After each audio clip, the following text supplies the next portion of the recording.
The name of this episode is obviously an homage to Creedence Clearwater revival, Clay. So I'll open this with two questions for you. Is Creedence one of the top 3 American rock bands of all time? And if so, is Fortunate Son their best song? Question 1, yes. I actually used to play in a Creedence Clearwater revival cover band, which was awesome. Yeah, they're a great band. I don't think they get talked about enough because they don't. Nobody else sounds like them. Yeah. But just to break that off, is when you actually say American rock bands, it actually knocks the number of classically considered great rock bands down quite a bit. So they do comfortably fit into it, but it's limiting when you say only American rock bands. It's weird because it knocks a lot of those other bands off, but you also it's easy to forget like bands like Sly and the Family Stone and that are American rock bands but aren't explicitly like rock bands. Right. They're more like kind of like funk bands and stuff. But yeah, as far as like straight up rock bands go from America, they are pretty high on the list for me. Yeah. Fortunate Son, their best song.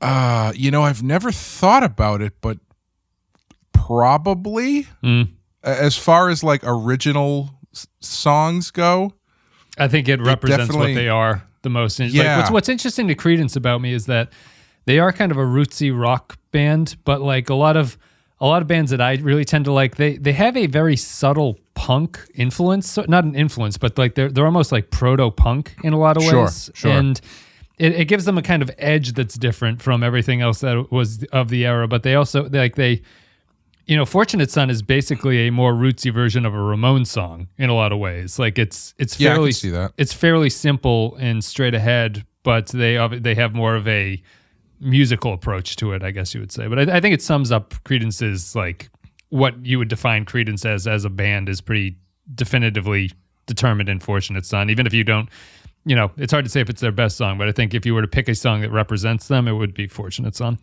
Yeah, it is a punky song in that, like, it's the angriest song they have, I think. Yeah. And it's like Fogerty's voice is just screaming basically in song. Yeah, and you can feel how he feels about the establishment at that point. But if you only know CCR from like the stuff you hear on the radio, and I don't mean you specifically, I mean the royal you.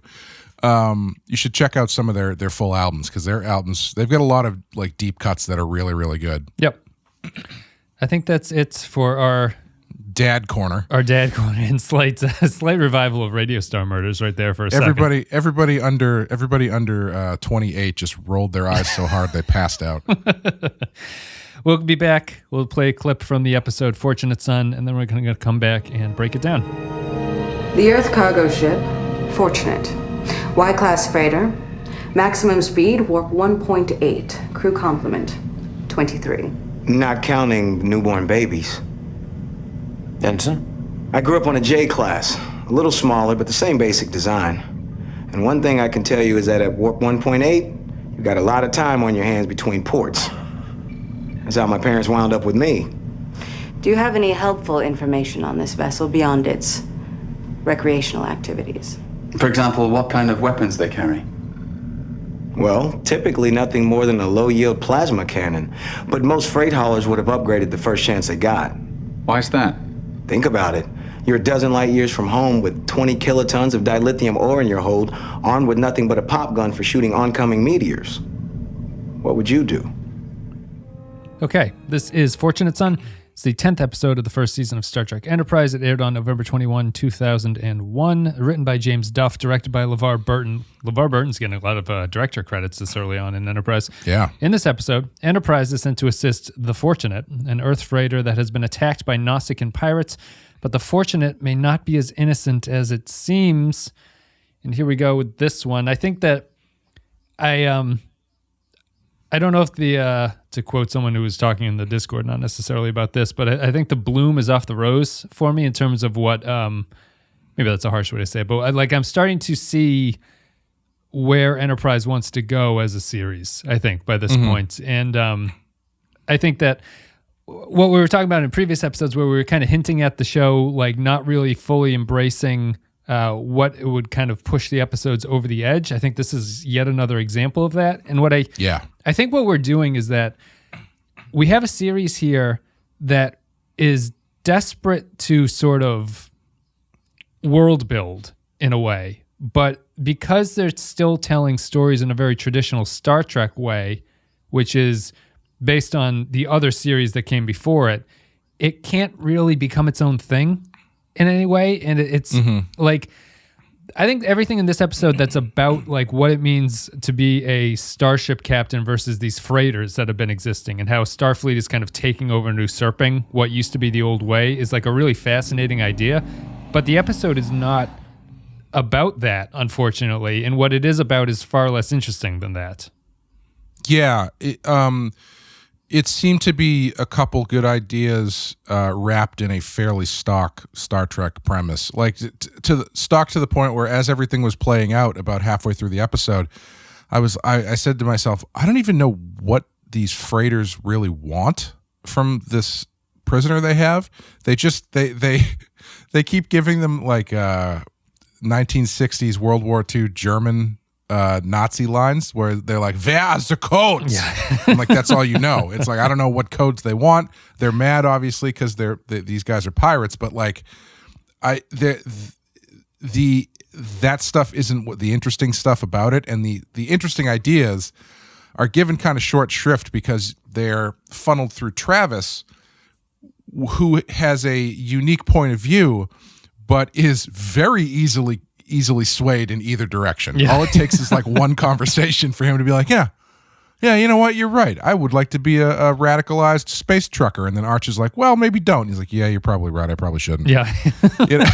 So you know what I mean? Like it doesn't focus on him and his internal struggle long enough for that to really like take hold. Yeah. And it just turns into like, it's another episode where I was wishing it wouldn't play out so, familiar. Like I was hoping that whatever this guy and these guys did would end up with like their ship getting destroyed or something. Yeah, you know? yeah. Like something where again there were some sort of consequences to the actions they took instead of a resolution that I don't really know really benefits anybody. I think what's funny about it, and we've kind of hinted at it in the previous episodes, is that I think Archer is somewhat flawed in construct at this point. Like he's like this series is all supposed to be like learning what it takes to become the Federation, basically, like where the Federation came from.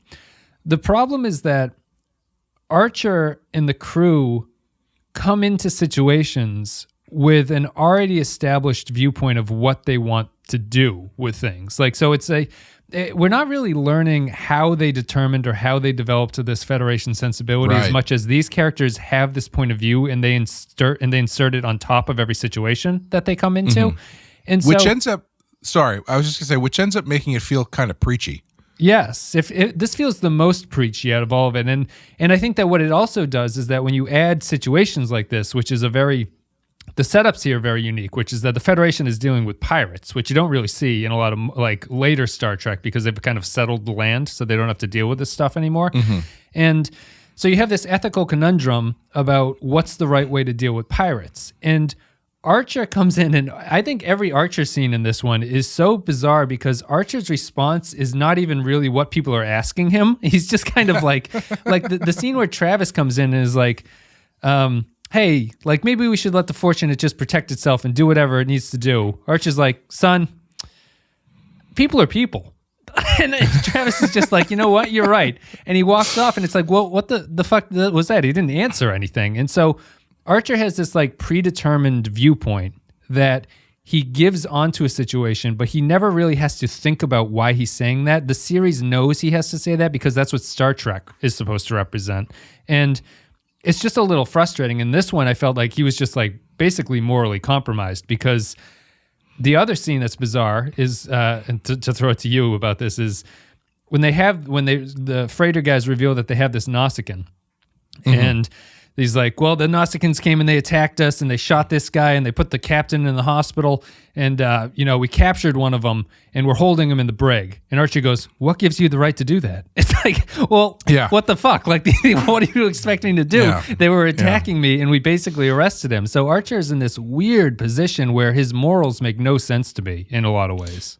Yeah, like I get what they're trying to do with him and the moral stance that they're trying to have him take as being like the impartial party who can look at it a little bit more objectively and find a peaceful solution or whatever. But yeah, given the situation, and especially given how Archer has reacted to things like this in the past, you'd think he'd be a little bit more what's the word?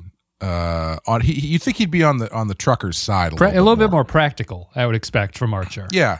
At the very, it's one of those things where it's like I feel like instead of chewing out the trucker captain here or first mate, and taking all the. Although I did like the scene where he calls up Trip and he's like, yeah, take all the shit off their stip. Yeah. It's like, okay, that's kind of good, but. That is kind of a lot of extreme responses in this episode, but I'm surprised. Like, I feel like the correct answer in that situation is, okay, well, the Nausicaans are more powerful than you, but we are probably more powerful than they are. So how about we go and talk to them as a team? Right. Something like that where you're not vilifying the people who have just been attacked and killed. Victim blaming and start. Yeah. It's he takes the Nausican side oddly quickly. Yeah. Even at the end when they're threatening to kill everybody, they're threatening to blow up the Nausicaans or whatever. Like that is all in service of the truckers giving the Nausican prisoner back, and that's it. Yeah. And when the guy is like, okay, but how is like I feel like Travis's argument at the end where he's like, I'm thinking about my family and how they might it might come back on my people because of what you've done. From the trucker's point of view, I'd be like, okay, well now they know we're pushovers. Yeah. So they might just wait till you're gone and kill us anyway. Yeah, I was expecting that with the incredibly long shot of the Nausicaans leaving the hallway at the end, where it's like 5 minutes of them running down the hallway looking backwards. I was like, oh, they're going to do something, but no, they just round the corner and are gone. But you're expecting a kind of betrayal that never comes from them. Yeah, I almost like, I don't know what this does to serve Archer or Starfleet as characters and concepts, but I almost kind of wish Archer had mediated the situation the way he did, and then they realized that the Nausicaans just killed them anyway. Right, yeah. Where it's like... Another mistake. I don't know what he takes out of that necessarily, but it seems to me to be a more interesting ending than just like Starfleet, the god hand of Starfleet comes in and makes everything better. Yeah, because...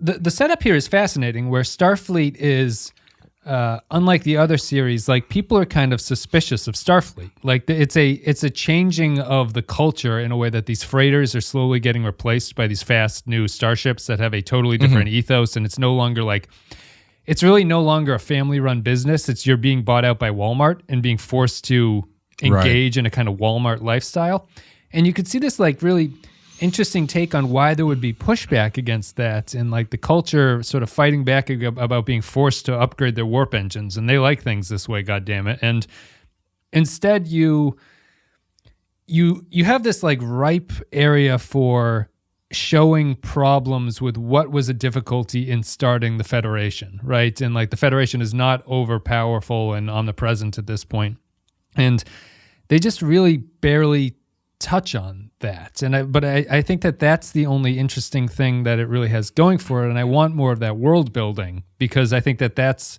vital to the story. And instead, having this Nausicaan subplot makes the Ryan character, who's the first mate, seem stupid in a way that is not fair to that character, really. Like, he has a point that Archer is just not listening to, and that the show itself does not respect his point about basically his right to self-defense in this situation. Right, And right. I just find that that's really weird. There's a whole thing that you can really explore about that. And Archer has to compromise, but we still head towards a better solution than what the killing all the Nausicaans are. But it just comes out so clean in the end that it's unsatisfying.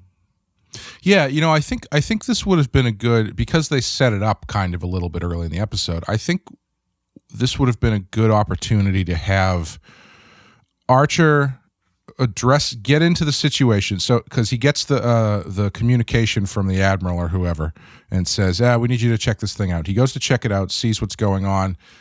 I think it would have been a good opportunity to have him come back and send a message back to the Admiral and have the Admiral give him not orders, but advise him on the situation from the bureaucratic Starfleet end of things. Yeah. And for Archer to decide that was not the right way to do it, and then handle it differently in that kind of, you know what I mean? Where Right. it's like, if this is all about, the hand of Starfleet is crushing us and we have no power to do anything on our own, then you have the Starfleet actively doing that, or actively giving him direction as to what the Starfleet way of handling it would be, and he in that moment realizes that no, there's a gray area here, that I need to make a different call that goes, I'm not disobeying orders, but maybe not everything is so black and white, especially if you're not the one who's out here, Right. In the shit. Yeah, because That's what they call space in this show. They call it the shit, right?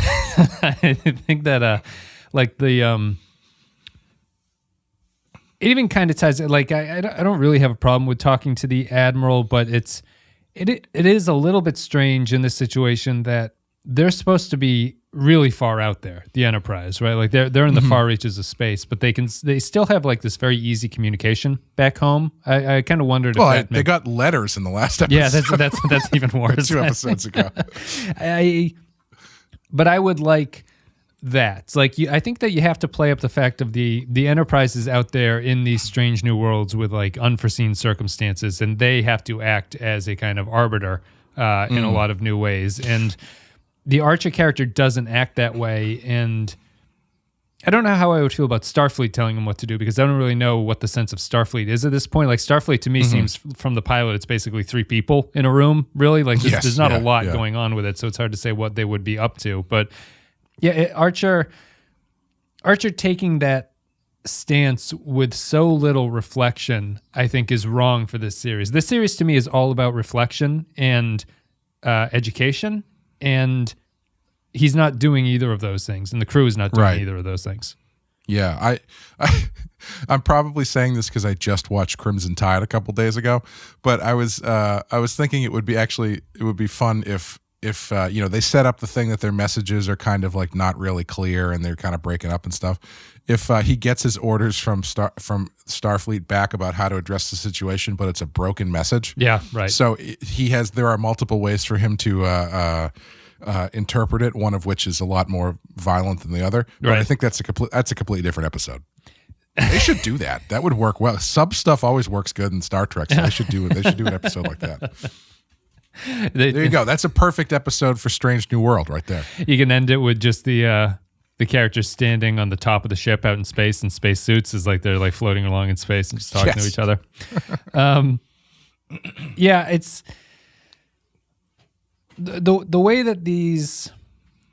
And the other thing that this episode does is obviously it focuses on Travis, and I think Brandon Braga, I was reading, had a quote about that they admitted after the series was over that they kind of fucked that character up a little bit. Like he's a concept that they were saying is interesting on paper, but once you start having to write him, you're not really sure where you can go with it. Sure. And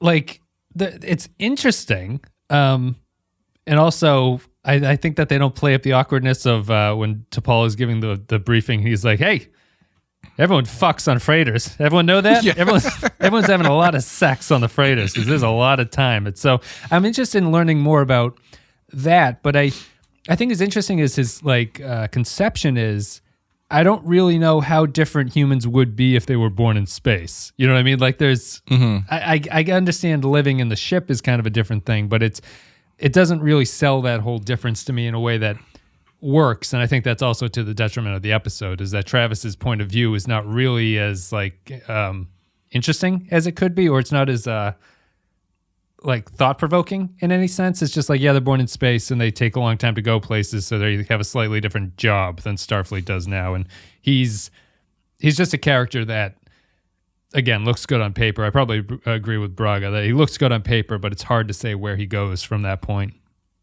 Yeah, I think it's tough to really do anything with that unless you have a good concept of how those people are different. Yes. And you can only get that through seeing how they, address situations and live their lives. And it would be a Star Trek Travis show with the freighter as the ship, basically. Yeah, but also I think Travis is at a disadvantage doubly because A, they don't spend enough time with him to get an idea of how he might be different being someone who was born and raised on a freighter ship, and B, he is already in Starfleet, so that is probably hammered out of him already anyway.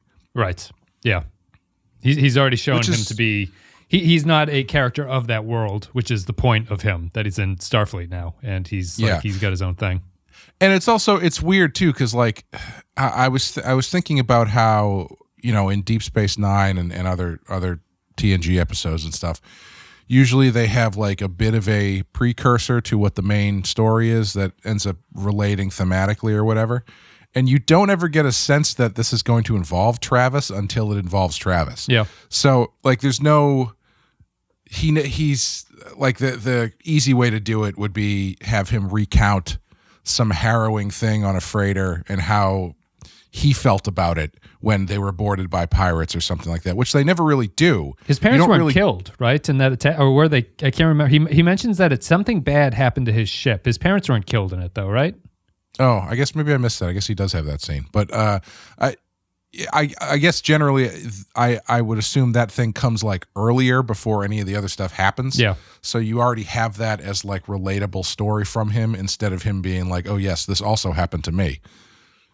Yes. But no, his parents aren't killed because he I don't think so, because at the end he's talking about his family being on the ship that the Event Horizon that his parents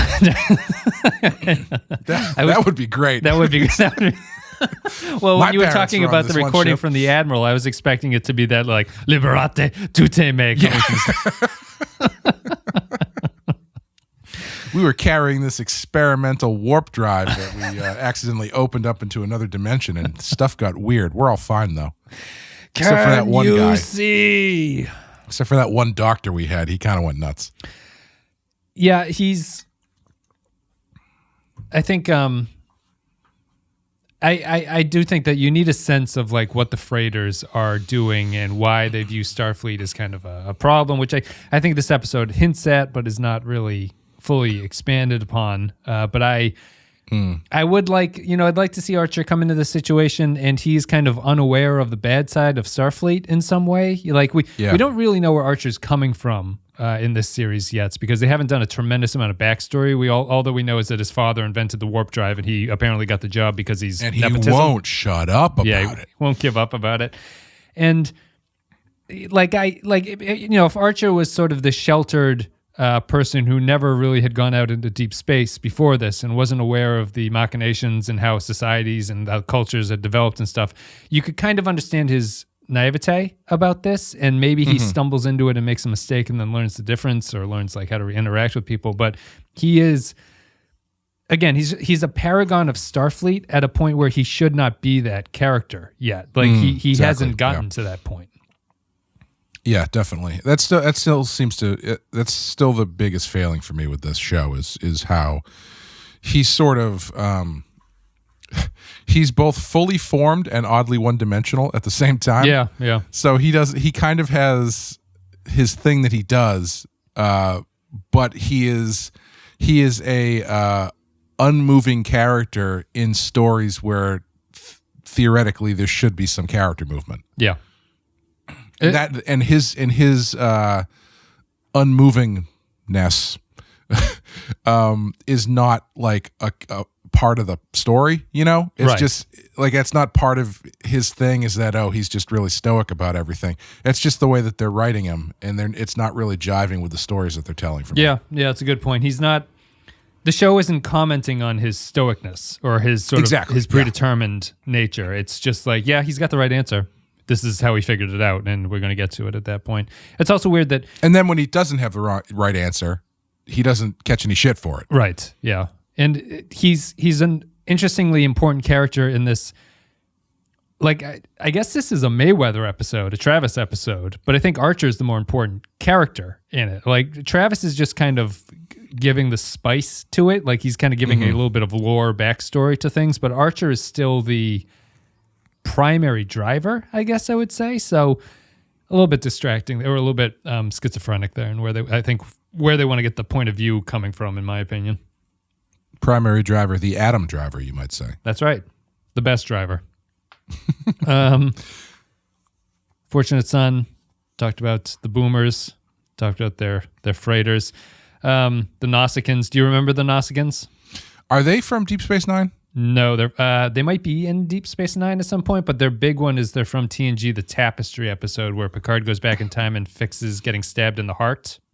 Do you know that episode? Oh, okay. I knew I had seen them before, but I couldn't place where they were from. Very Predator-esque in their appearance. Right, yeah. They're wearing like leather jackets, strangely, in this. I think their costuming is kind of funny in this, but other than that, I don't really have a lot to do with them. They're pirates. Yeah, I was just going to say that I think they are also a problem because in order for this to really work, I feel like you need to have the freighters have a lot more to them or have the bad guys have a lot more to them. And the bad guys don't really you don't really get any idea what they're about other than just like generic pirates. Yeah, pirates. So it's a little tough to really super care about what's happening.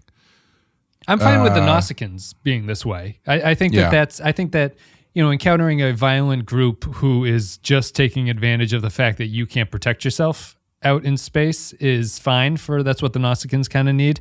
It is, as you said at the start, Archer siding with them is terrible, really. And you're not given a good sense of why that would be happening. So I think the main failing is just not a depth of character to Ryan and their motivations for wanting to be that way, or if the show does say why they want to be that way, because I think Ryan does say, like, he's like, why can't we just be left alone? Basically, the show doesn't respect his argument there enough, and it ends up underselling his point and underselling the plot. Yeah, I was kind of expecting them to go the other way that they usually do these kind of things where you track the monster back to the monster's lair and then you realize the monster has babies. Yes. The monster has a family too. Like it's one of those things where they show up to the Nausicaan asteroid and they're getting ready to blast it, but they're like, they have kids on the ship. There's an orphanage with no food. All the Nausicans are delivering food to the orphanage. Yeah, we pirate from ships to feed all these parentless children. I mean, if you take a Robin Hood approach to it, that's the way to add a little bit of depth to this. I don't think that this needs a Robin Hood angle, but obviously there's something that you could do with it. But I was expecting some sort of turn like that, something other than they show up and the Nausicaans just lie to them. Yeah. And they're like, I can't believe they lied to us. The pirates lied.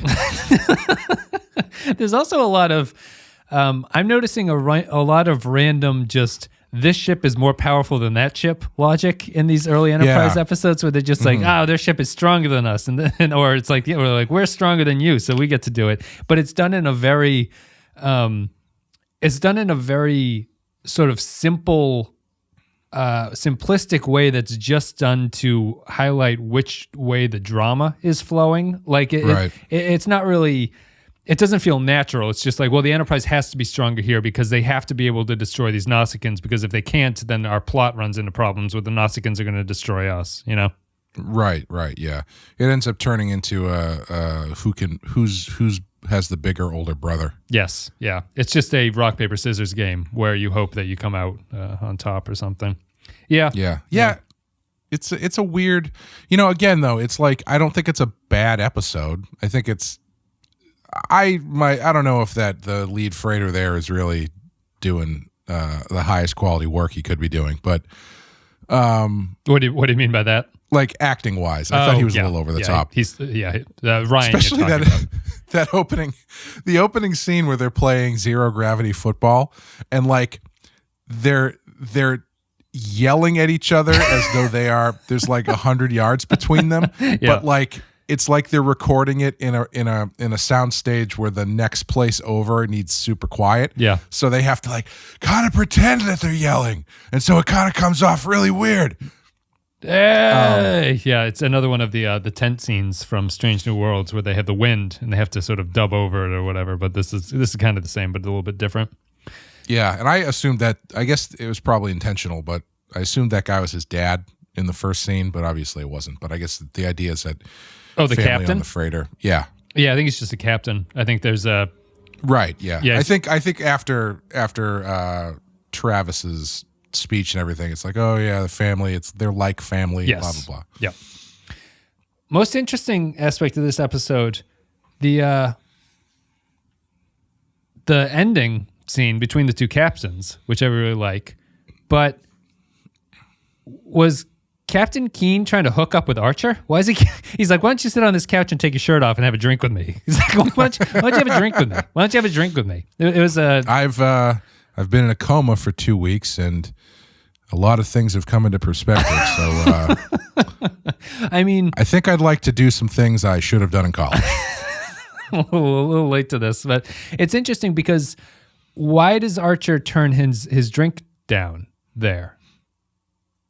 I don't know. Are they highlighting the fact that these are two different worlds that are never going to get together? Because if that's the case, I think the better version of the episode where Archer learns something is he has a drink with the guy. They kiss in the rain. Right. Okay, I'm exactly. sorry, what?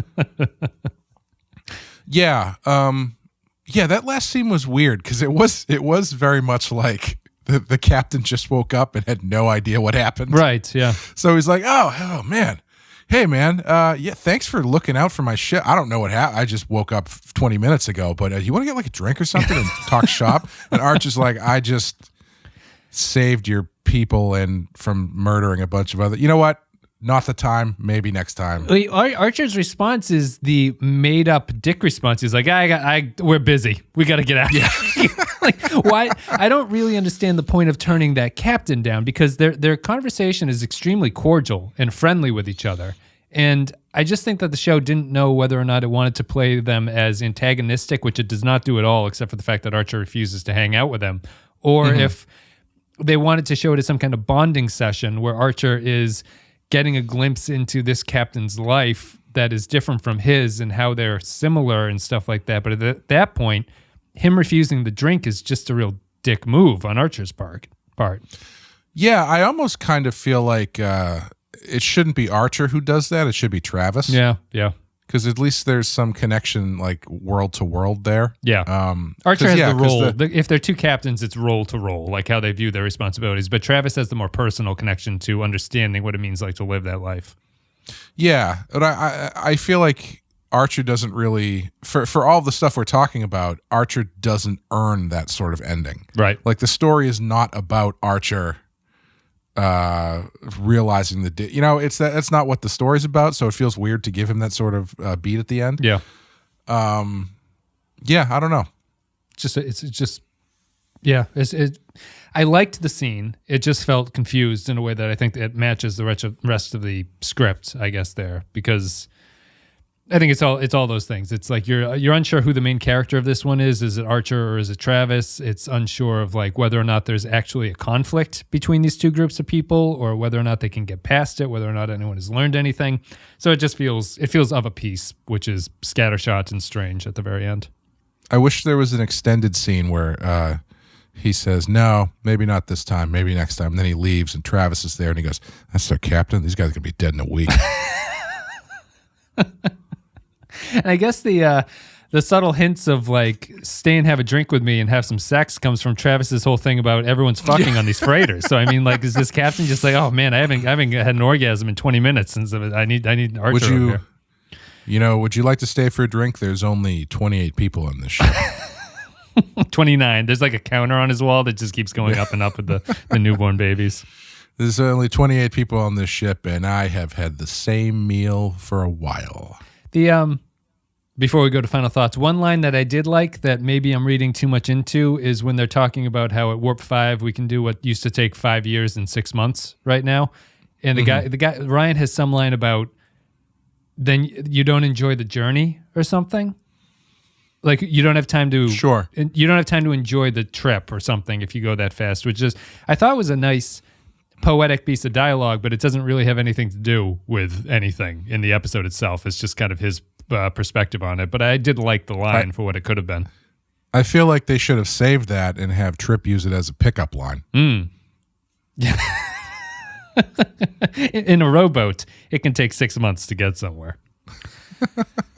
Let's take a break. We'll play a quote from the episode. We'll come back, read patron thoughts, and give our final thoughts about Fortunate Son. So you think we should just let Ryan take on the Nausicaans? Don't underestimate a freighter crew, sir. My father never ran into any trouble he couldn't handle himself, Nausicaans included. So what happens to the Nausicaans? Sir?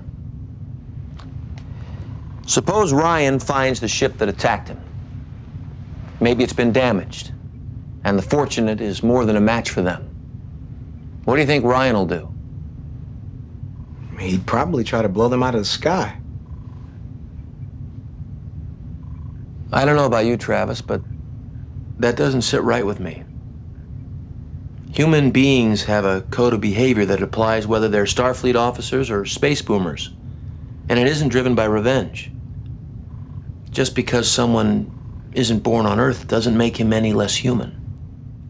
All right. Thank you very much, guys, for listening. If you enjoyed the content, you can go to patreon.com/The Penske File and support the show there. A couple dollars a month gets you extra stuff, extra podcasts, extra behind-the-scenes stuff. We did commentary videos, all that good stuff. Patreon.com/The Penske File. And if you're a Captain Tier supporter, you get a special shout-out right now. Special thank you to Alec DeWolf, Andrew Cherlog, Ben Douglas, Captain Brazen, Cardinal Doomsday, Chris Tinsley, Christian Michaels, Christian Pouch, Darth Moss, David Beermore, David K., Dwayne Hackett, Eric Johnson, Eric's Antoine, HH28, Jacob123, Jakey's Gamer, Joint Mango, Jordan Cooper, Kevin Lowry, Kevin Reyes, Cal Barrett, Matt Courier, Matt Cutler, Matt Houston, Matt Ross, Mike Burnett, Mike Harris, Nathan Elliott, Neil Brennan, Nick Sergi, Robert Cummins, Russell Elliott, Sammy Custer, Grim Santos, Sean, Stefan Minton, Tark Latif, Tom Howes, and Vault 13 Hero. This list is getting too long, which sounds like a complaint. It is absolutely not a complaint, but thank you very much. Stop giving us money. I have to take two breaths to get through all this.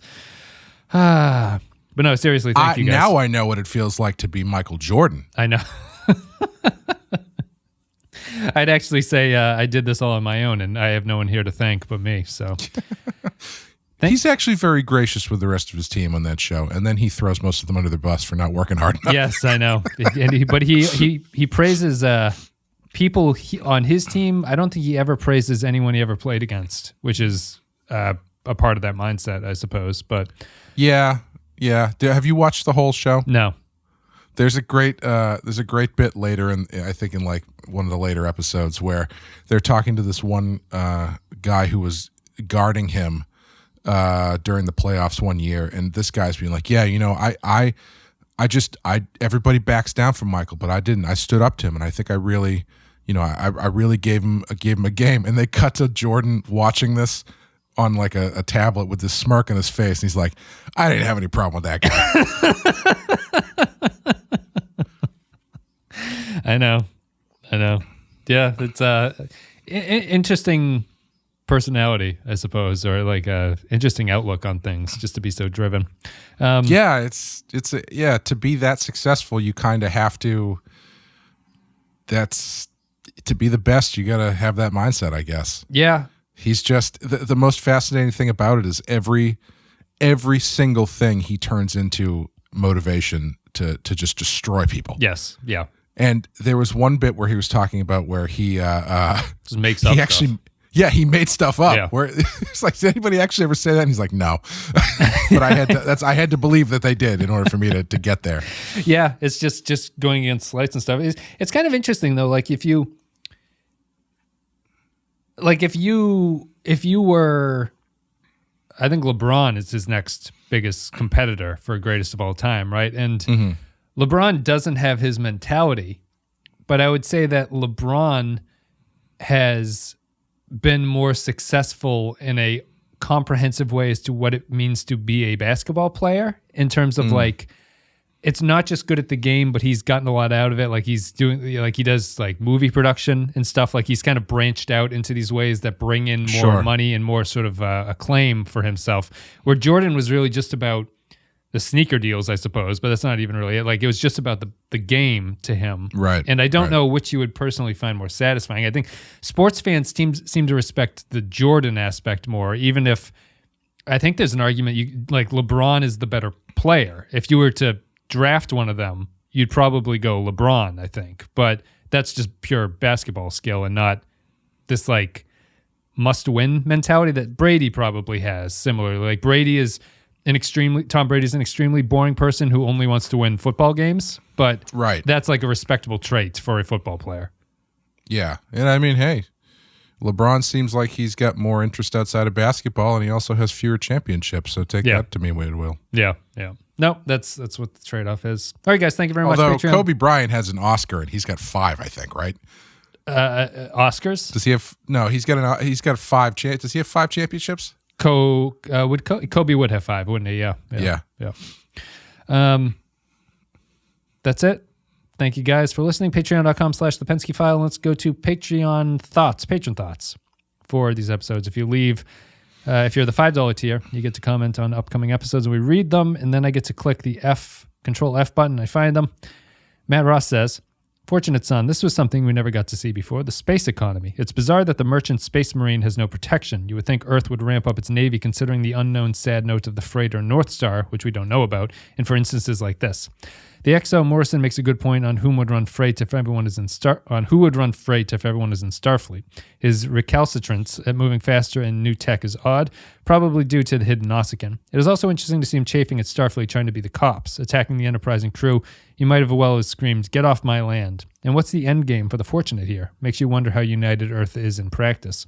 Enterprise really needs something better than lame torpedoes and better shielding. Archer's speech is not the right one here. This isn't about respecting a different culture. It's about the rule of law. Travis's speech is too idealistic as well. Pirates should be treated with the receiving end of a torpedo or phaser, and the captain of the freighter was asleep the entire time. Where was he again? A fun yet silly story. You know, I think a failing of this might be that I don't think that they should keep the Nausicaan prisoner a secret. Because then if the Enterprise knows about that sooner, it gives you a little bit more wiggle room to deal with the consequences and the ramifications of what that means and what everybody's approach is, instead of making it like this one-sided mystery. Yeah. Because then it becomes an ethical question instead of it becoming, the pirates are now being pirated. Or, you know what I mean? Right. It's weird. The episode disguises it as a kind of like weak mystery for about 10 minutes at the start, and then it reveals what's actually going on, and there's no real point to the mystery. If the point of your episode is to place Starfleet's outlook up against the outlook of these freighter pilots, then I feel like if the Enterprise knows about the prisoners sooner than later, then you've got, okay, we're telling the Enterprise about this. The Enterprise are telling us this is what we should do. And then the freighters are pushing back against that. And they're like, see, I knew Starfleet was going to screw us. Like that kind of, kind of thing, which is a much more natural way to get into that other than this, because then you don't have to worry. Because I feel like that's where you can feel the thinness of that idea that they ended up going with, because they keep cutting back to them like slapping around this Nausicaan for like shield codes and shit. Yeah. And it's like, it just doesn't, there's nothing there. There's no meat to that story. There's also, I think, interesting conflict there where, say that they reveal the Nausicaan and then the freighter's like, we're going to go get our revenge. We'll see you guys later. I'm not sure what grounds Starfleet has to stop them, right? Like the freighters would just be like, go fuck yourself. Like, I'm not part of Starfleet. Like, I'm going to do what I want. Like, leave me alone. And Archer then is in a difficult position about his defense of the Nausicaans in that, and if that's the story, makes more sense to me, where he's trying to stop a kind of renegade human faction from attacking villains, which is sort of to restore the peace, but he's not actively taking the side of the Nausicaans. He's just trying to prevent something from happening. Yeah. And you could also get Travis involved earlier too, because if you've got, maybe if Travis is the point man who ends up being the first person to know about the prisoner, you can set up him empathizing with the freighter guys, and then he's like, okay, great, you've got this prisoner, let's go tell the captain, and then we'll get this all worked out, and you guys will be fine. And then they go to the captain, and Archer's like, we're not going to do this the way you think we should. And so now Travis is in the middle, being like, wait a minute, what do you mean? Right. But, you're now pulling him in both directions instead of just having one scene where he's on the freighter side until Archer says, maybe no. Yep. And then it's like, yeah, you're probably right. Yeah, he's my captain. Point Extra G says... More importantly, I, as Travis, back on this ship, who is there to screw in the ship? Because I've been telling everybody that these ships are like, it's like Jamaica, drunken Jamaica on these freighter ships. So just point us in the right direction. It's just the freighter. That's kind of a funny scene. Is like the freighter not living up to these tall tales that Travis has been telling everyone. So when he goes over there, he's like, you guys like to party, right? He's like, where's the Coke? They're like, no, we just we read and study botany. They're like, oh, come on, guys, like get the disco lighting out and everything. Well, I mean, this wall has a hole in it. Archer's like, Travis, you told us things were going to be exciting over here, and he's just like, come on, guys, come on. Point Extra G says, revenge is bad, folks. Okay. Seriously, though, I do like them addressing how advances in warp technology will affect the old school spacefarers. Just like in history, things advance and the old ways are forgotten. Will Yates says, I really like the premise of regular people in space for this episode more than the execution. It really reminds me of settlers and Native Americans in the Old West. The theme of progress was probably even more poignant when this was released than it is now, with the first millennials graduating high school and the internet becoming the beast that we know today. I did like seeing the middle of human cultural evolution from what we are now to TNG. I kind of love the Nausicaan casual business attire. Lastly, Enterprise is really good at world building, even if it's mostly empty. Which is an interesting take. I would guess my phrase on that would be Enterprise is ripe for world building, and they're not doing it in the way that they need to, which is a little bit more of a negative take on that. Kyle Barrett says, insert Creedence Clearwater reference here. I did it at the top, Kyle. A pretty naff episode. It was on the verge of doing something interesting when Travis went to Archer's quarters for a debate, but then Archer delivers some generic pap about humanity which barely connects to the conflict, and Travis is satiated back to his boring background self. However, I do like rewatching the episode just for the novelty of it being Mayweather-centric. If I remember correctly, this is the first of only 2 Travis episodes of the whole series, so it contains 50% of his entire character journey. Although, I had to fast forward through the scene in the mess hall. That Ryan guy needs to learn to eat with his mouth closed, that dirty bastard. And Kyle is right. There's only 2 Travis-focused episodes in the entire series, so this is one of them. Really? That scene with Archer is basically like Travis brings him this big ethical question, and Archer's like, well, some folks are born made to wave the flag. And, they're red, white, and blue, but when the band plays Hail the Chief, they point the cannon at you. He rings the doorbell. He's like, is that the tax man? Is that the tax man out there? This house looks like a rummage sale. Sir, your cabin looks like a rummage sale. Stephen Minton, last comment. Fortunate Son. I like that Enterprise manages to embed even the smaller, less important episodes within the larger context of humanity's slowly expanding sphere of influence. The Warp 5 engine is a game changer, and Enterprise tries to show it. Unfortunately, the episode itself is not very interesting. So far, Travis is not a very compelling character, and his speech at the end about possibilities and certainties is so trite that I was genuinely surprised that it convinced Ryan to give up on his quest. 2 mystery meals out of 5. Here's a question, completely unrelated to any of this. You're flying into Vietnam in the trailer for your Vietnam movie. Do you use Fortunate Son or do you use All Along the Watchtower by Jimi Hendrix? Watchtower. Without knowing anything else about this movie, it's Watchtower. Mm-hmm. Yeah. It is the most. If it's Oliver Stone, it's Fortunate Son. Yeah. Yeah, good point. Let's see. That's it. Thank you very much, guys, for the comments. The enlightened man would say run through the jungle, but that's maybe a different. It's not really a helicopter scene. Right. It's more of like you're the only guy left in your platoon, yep, and you've got like 5 bullets left. Then you use run through the jungle. Thank you, patrons, for leaving comments. Thank you for supporting the show. Thank you, everybody, for supporting and listening. Clay, on a scale of 1 to 5, what are you going to give Fortunate Son? Oh.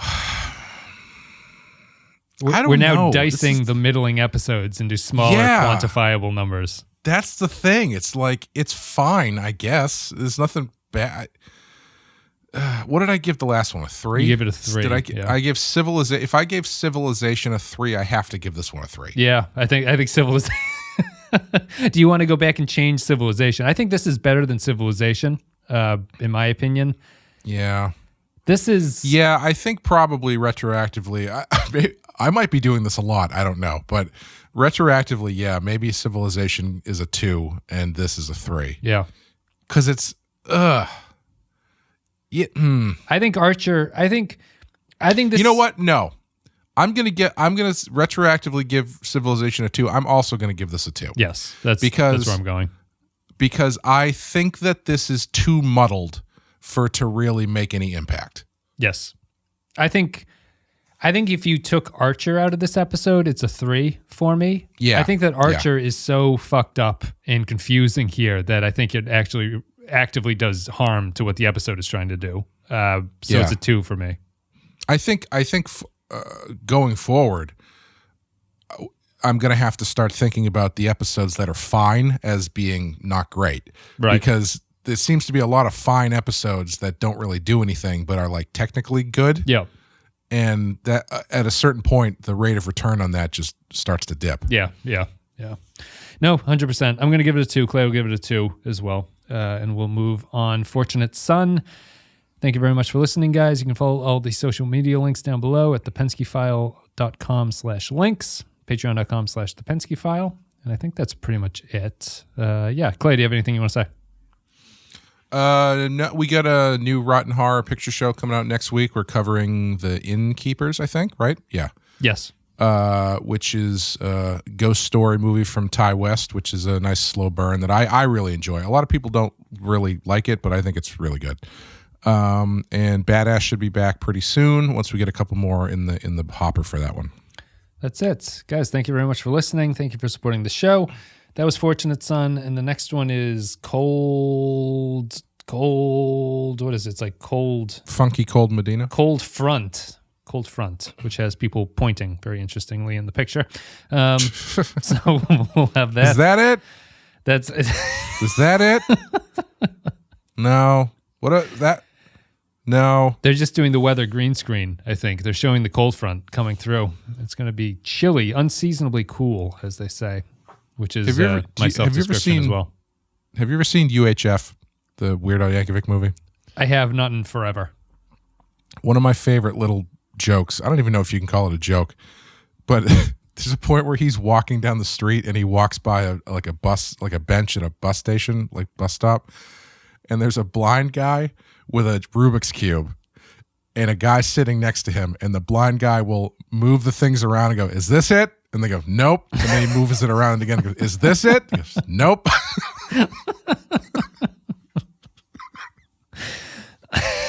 Oh, it's so good. Guys, thank you very much for listening. We'll be back with Cold Front. Let us know what you thought about Fortunate Son, and we'll see you later. See ya.